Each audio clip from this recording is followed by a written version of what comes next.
হবে, ভবিষ্যৎ প্রজন্মের কথা ভাবতে হবে, তাদেরকে এগিয়ে নিয়ে যাওয়ার কথা মাথায় রাখতে হবে।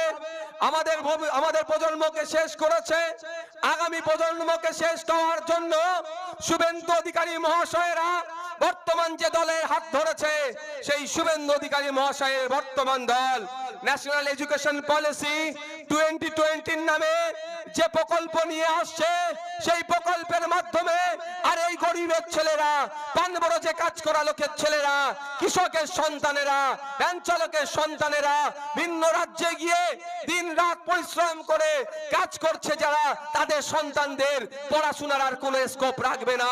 এই শুভেন্দু অধিকারীর বর্তমান যে দলে আছে, এই দল ন্যাশনাল এডুকেশন পলিসি নিয়ে এসেছে। তাই বলবো, সময় এসেছে, একদিকে যেমন চাকরি চুরি করে আমাদের ভবিষ্যৎগুলোকে নষ্ট করছে, মেধাগুলোকে চুরি করেছে, তাই অপর দিকে তাদের যেমন জবাব দিতে হবে। আর শুভেন্দু অধিকারী মহাশয় বর্তমান যে দলে আছে, সেই দল যে পলিসি নিয়ে এসেছে, আমাদের বাচ্চাগুলোর দিন আনে দিন খানে যারা যায় খারা, তাদের যারা দিন আনে দিন খায় যারা, তাদের সন্তানগুলোকে, তথা দলিতের সন্তান, তথা আদিবাসী সন্তান, তথা মুসলমানদের ছেলে মেয়েগুলো যারা আর্থিকভাবে দুর্বল, তাদেরকে আর পড়াশোনার মুখ না দেখানোর সুকৌশলে পরিকল্পনা করছে। যারা আমাদের দলিতকে নষ্ট করার চেষ্টা করছে শিক্ষা থেকে, আদিবাসী সন্তানগুলোকে যারা আর্থিকভাবে দুর্বল, তাদেরকে আরো শিক্ষা থেকে দূরে ঠেলে দেওয়ার চেষ্টা করছে। যারা মুসলিম, যারা আর্থিকভাবে দুর্বল পরিবারগুলো, তাদের সন্তানগুলোকে যাতে আর আগামী দিনে উচ্চ শিক্ষায় শিক্ষিত হতে না পারে, তার সুকৌশলে ন্যাশনাল এডুকেশন পলিসি নিয়েছে। এক কথায় যারা আমরা বঞ্চিত সমাজের মানুষ, অত্যাচারী সমাজের মানুষ, নিপীড়িত সমাজের মানুষ, নিষ্পেষিত সমাজের মানুষ, তাদেরকে আরো শোষণ করার চেষ্টা করছে বর্তমান শুভেন্দু অধিকারী যে দলে আছেন, সেই দল। সুতরাং আমাদের সময় এসেছে শুভেন্দু অধিকারী মহাশয়দের দলের বিরুদ্ধে যেমন ভোট দেবো, চাকরি চুরিদের বিরুদ্ধে একইভাবে ভোট দেবো।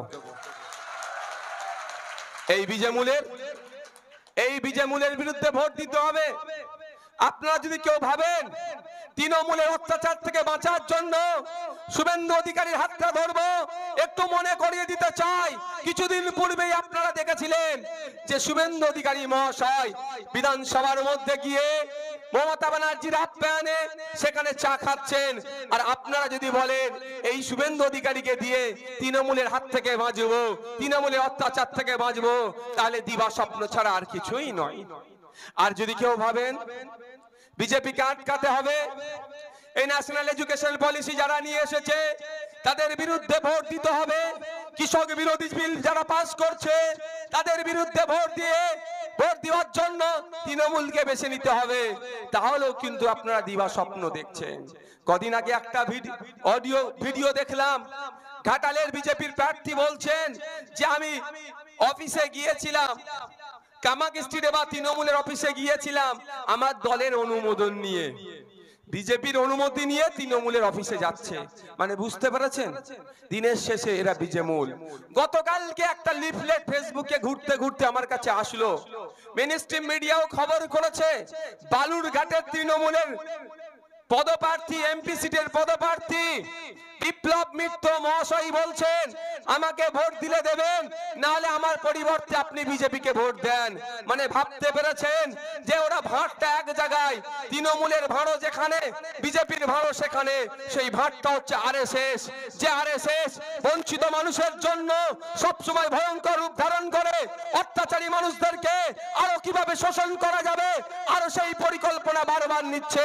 যে আরএসএস পরিচালিত এই বিজেপি সরকার ক্ষমতায় আসার পরে আপনারা যদি তথ্য তুলে দেখেন, সব থেকে বেশি অত্যাচারিত, সব থেকে বেশি বঞ্চিত, সব থেকে বেশি লাঞ্ছিত হয়ে থাকে সেটা আমার দলিত সমাজের মা বাবা ভাই বোনেরা।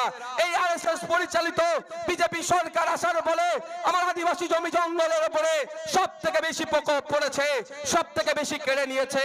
এই আরএসএস পরিচালিত বিজেপি সরকার আসার ফলে হিন্দু মুসলমানের মধ্যে বিভাজন সব থেকে বেশি হয়েছে। এই আরএসএস পরিচালিত বিজেপি সরকার আসার ফলে মানুষে মানুষে বিভেদ, নারীদের সম্মানে আঘাত থেকে শুরু করে, সেই উন্নাও থেকে শুরু করে, হাসরাত থেকে শুরু করে, আসিবা কাশ্মীর থেকে শুরু করে বিভিন্ন বিজেপি পরিচালিত রাজ্যগুলোকে দেখুন কিভাবে নারীদেরকে ধর্ষণ করা হচ্ছে। শুধু ধর্ষণ করে ক্ষান্ত হয়নি, এই বর্বর বিজেপি সরকারের আমলে তাদেরকে জ্বালিয়ে দেওয়া হচ্ছে। ঠিক যেভাবে পশ্চিম বাংলা বাংলাতে আমরা নদিয়ার হাসখালিতে দেখেছিলাম আমার দলিত বোনের উপরে অত্যাচার হয়েছিল। এই বিজেপি সরকার আরএসএস দ্বারা